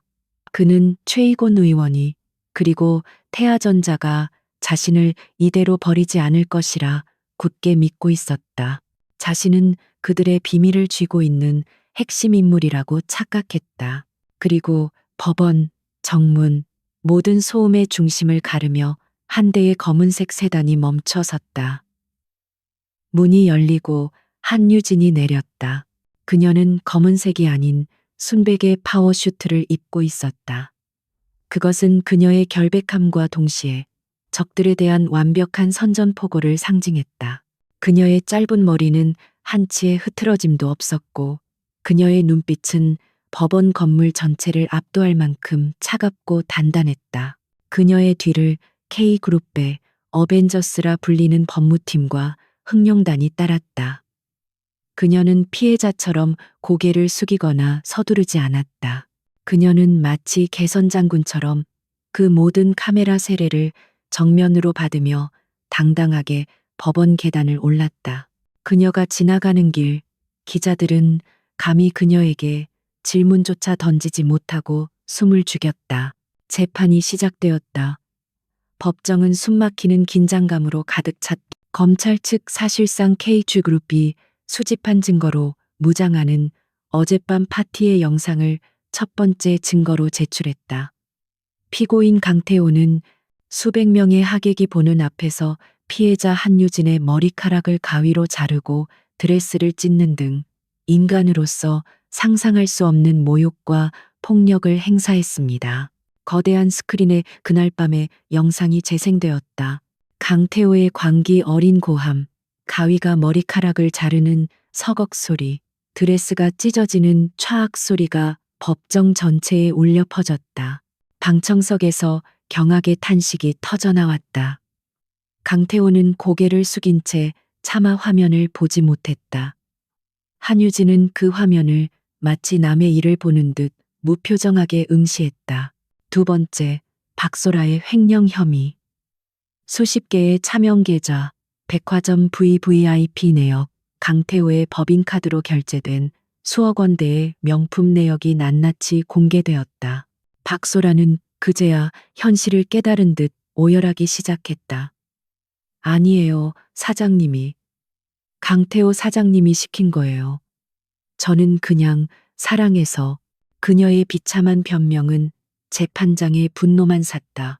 그리고 마침내 세 번째, JQ 건설을 이용한 K그룹 자금 유출 및 불법 정치 자금 상납 혐의, 법정의 공기가 바뀌었다. 강태호도 고개를 들었다. 이것이 핵심이었다. 피고인 강태호는 Y 지구개발 사업에서 고의로 500억 원의 손실을 K그룹에 입혔으며 이 자금은 검사가 잠시 숨을 고른 뒤 스크린에 거대한 자금 흐름도를 띄웠다. 최이곤 의원 측으로 흘러들어간 정황이 명백합니다. 모든 시선이 강태호에게 쏠렸다. 강태호는 변호인을 보며 불안한 눈빛을 보냈다. 이제 그들이 움직일 차례야. 하지만 변호인은 고개를 저을 뿐이었다. 그때 검사가 마지막 증거를 제출했다. 본 검찰은 최이곤 의원 측의 공식 답변서와 증거 자료를 확보했습니다.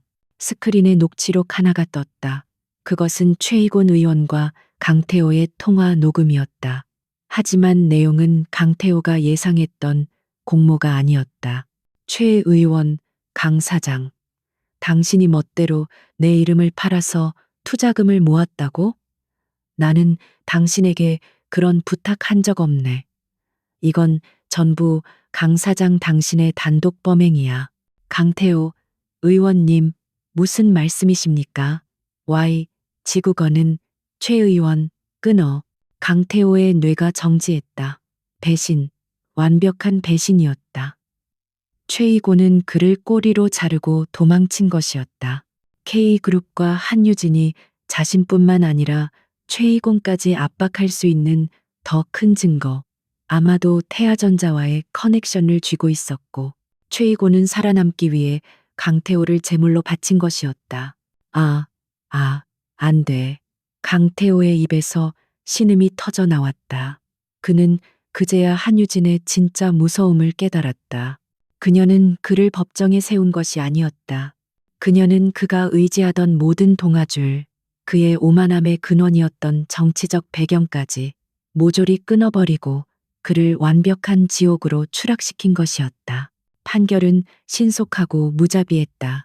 피고인 박소라, 특정 경제 범죄, 가중처벌 등에 관한 법률 위반, 횡령 혐의로 징역 7년을 선고한다. 박소라는 그 자리에 실신에 끌려나갔다. 피고인 강태호, 상해, 특수폭행, 횡령 및 배임, 정치자금법 위반 교사, 죄질이 극히 불량하고 반성의 기미가 보이지 않아 징역 25년을 선고한다. 25년, 강태호의 귀에는 그 숫자가 종말처럼 들렸다. 그의 남은 인생 전부가 감옥 안에서 썩게 되었다. 아니야, 아니야, 한유진, 이 악마 같은 년, 네가 날 이렇게 만들었어. 그는 교도관들에게 끌려나가며 마지막 발악을 했다.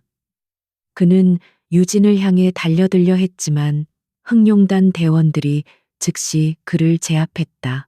유진은 그 광경을 미동도 없이 지켜보았다. 그녀의 눈에는 승리감도 동정심도 없었다. 오직 차가운 무관심만이 존재했다. 그녀는 자신의 손을 더럽히지 않고 법과 시스템을 이용해 그를 완벽하게 파괴했다. 재판이 끝나고 유진이 법원을 나왔다. 그녀가 나오자마자 기자들 앞에 초라한 행색의 강태호 가족이 섰다. 그들은 모든 재산을 K그룹에 배상하고 완전히 파산했다. 그들은 유진과의 민사소송에서 패배한 대가로 공개 사과 명령을 받았다. 강태호의 아버지가, 어머니가, 그리고 여동생이 수백 대의 카메라 앞에서 유진을 향해 90도로 허리를 숙였다. 저희가 아들을 잘못 키웠습니다. 한유진 씨에게 씻을 수 없는 상처를 드렸습니다. 진심으로 용서를 빕니다. 그들의 목소리는 굴욕감에 떨렸지만 유진은 그들의 사과를 받지 않았다. 그녀는 그들을 쳐다보지도 않고 차가운 눈으로 정면을 응시한 채 그들 사이를 지나쳐 자신의 차로 향했다. 기자들이 유진에게 몰려들었다. 한유진 대표님, 심경이 어떠십니까? 강태호 일가의 사과를 받아주실 겁니까? 유진은 차에 오르기 전 잠시 멈춰섰다. 그녀는 카메라를, 그리고 그 너머의 적들 태아전자와 최이곤을 향해 말했다. 정의는 실현되었습니다. 하지만 이건 끝이 아닙니다. 시작일 뿐입니다. 그녀는 차에 올랐고 차는 그녀의 새로운 시대를 향해 미끄러지듯 출발했다. 6개월 후 서울의 스카이라인을 압도하는 JQ 건설의 간판은 더 이상 그 자리에 없었다. 그 자리에는 세련되고 날카로운 은색 글씨로 K-Future Holdings라는 새로운 이름이 빛나고 있었다.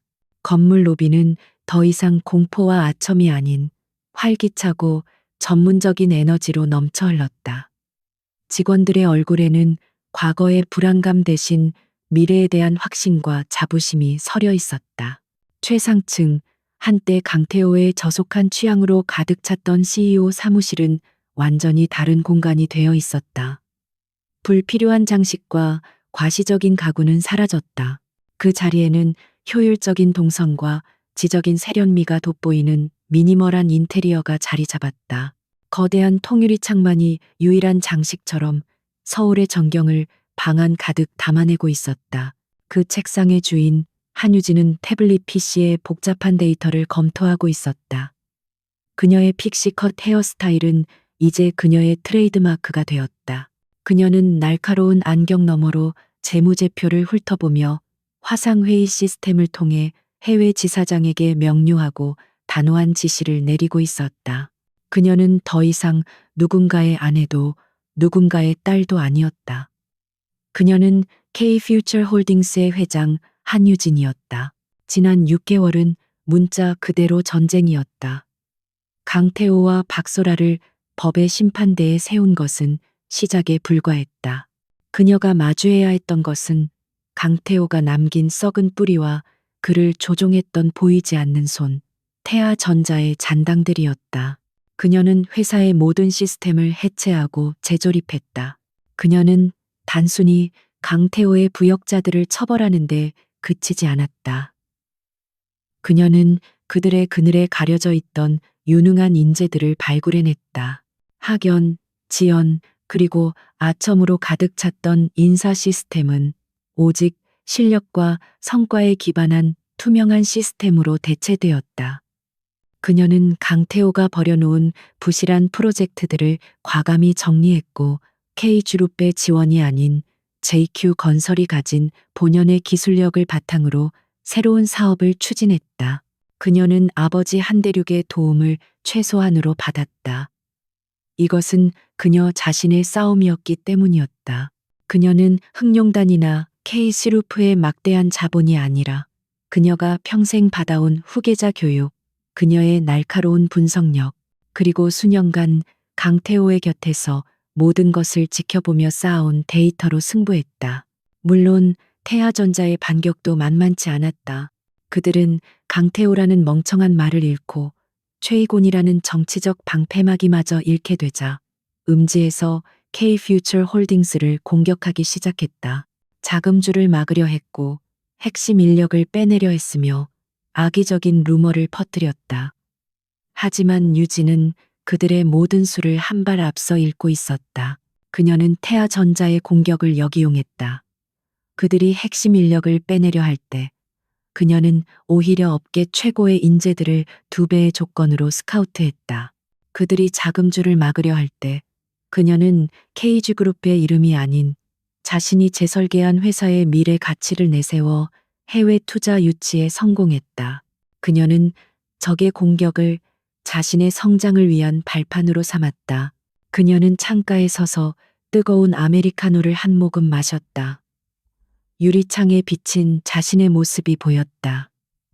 짧은 머리카락, 흔들림 없는 눈빛. 그녀는 무의식적으로 자신의 귓가를 만졌다. 그날 밤 끔찍하게 잘려나갔던 머리카락의 감촉은 이제 희미해졌지만 그날의 교훈은 그녀의 뼛속에 깊이 새겨져 있었다. 그녀는 더 이상 사랑을 믿지 않는 냉혈한이 된 것은 아니었다. 다만 그녀는 더 이상 누군가에게 의존하여 자신의 가치를 찾으려 하지 않았다. 그녀는 스스로 빛나는 존재가 되었다. 그녀의 상처는 사라지지 않았다. 그것은 그녀의 일부가 되어 그녀를 더욱 강하고 현명하게 만들었다. 그때 노크 소리와 함께 문이 열리고 뜻밖의 인물이 들어섰다. 한대륙 회장이었다. 그는 비서도 대동하지 않은 채 혼자 딸의 사무실을 방문했다. 그는 딸이 완전히 바꿔놓은 사무실을 흥미롭게 둘러보았다. 강태호의 흔적은 먼지만큼도 남지 않았구나. 내 사무실보다 더 마음에 드는군. 그가 농담처럼 말했다. 무슨 일이세요, 아빠?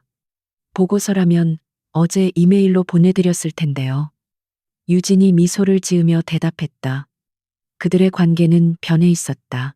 한대륙은 더 이상 유진을 보호해야 할 연약한 딸로 보지 않았다. 그는 유진을 K그룹의 미래를 함께 논의할 수 있는 동등한 파트너이자 가장 신뢰하는 후계자로 인정했다. 한대륙은 딸이 내민 커피를 받아들고 그녀와 나란히 서서 서울의 전경을 내려다보았다. 보고서 때문이 아니다. 그냥. 네가 보고 싶어서 왔다. 그는 잠시 침묵했다. 최이곤 의원 얼마 전 정계 은퇴를 선언했더군. 태아전자도 Y지구 개발에서 입은 손실을 만회하려다 무리수를 두었고 주가가 폭락했지. 예상했던 결과입니다. 유진이 차분하게 말했다.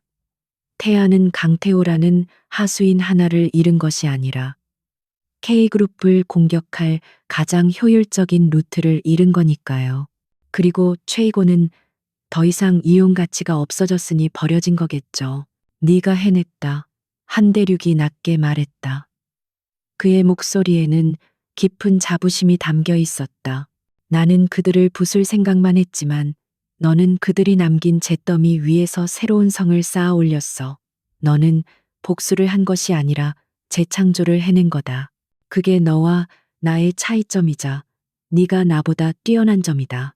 유진은 아버지의 그 극찬에 조용히 미소 지었다.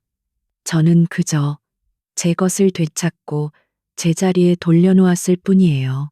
그리고 이 회사가 다시는 외부의 적이나 혹은 내부의 어리석음 때문에 흔들리지 않도록 단단한 기초를 세웠을 뿐입니다. 한대륙은 고개를 끄덕이며 딸의 어깨를 두드려 주었다. K그룹의 미래가 든든하구나. 그는 더 이상 머무르지 않고 사무실을 나갔다. 아버지가 떠난 후 유진은 다시 자신의 자리로 돌아왔다. 그녀는 책상 위에 놓인 결제 서류 하나를 집어들었다. 그것은 JQ 건설이나 K그룹과는 전혀 관련이 없는 그녀가 K퓨처 홀딩스의 이름으로 처음부터 기획하고 추진하는 신사업 프로젝트였다. 차세대 스마트 시티 인프라 구축. 그것은 강태호의 부패한 유산도 아버지의 거대한 그림자도 아닌 온전히 그녀 자신의 비전이었다. 그녀는 서류에 망설임 없이 서명했다. 그녀의 이름 한유진 세 글자가 힘있게 적혔다. 그녀는 찢겨진 옷과 잘려나간 머리카락의 굴욕 속에서 다시 태어났다. 그녀는 가장 혹독한 방식으로 자신의 순진함과 작별했고 가장 화려한 방식으로 자신의 능력을 증명했다. 유진은 자리에서 일어나 통유리창 앞에 섰다. 서울의 노을이 그녀의 하얀 슈트를 황금빛으로 물들이고 있었다. 그녀는 더 이상 과거의 상처에 얽매이지 않았다. 그녀는 그 상처를 딛고 서서 더 높은 미래를 바라보고 있었다. 모욕은 힘이 되었고 절망은 재건의 의지가 되었다. 그녀의 새로운 시대는 이제 막 진정한 막을 올리고 있었다.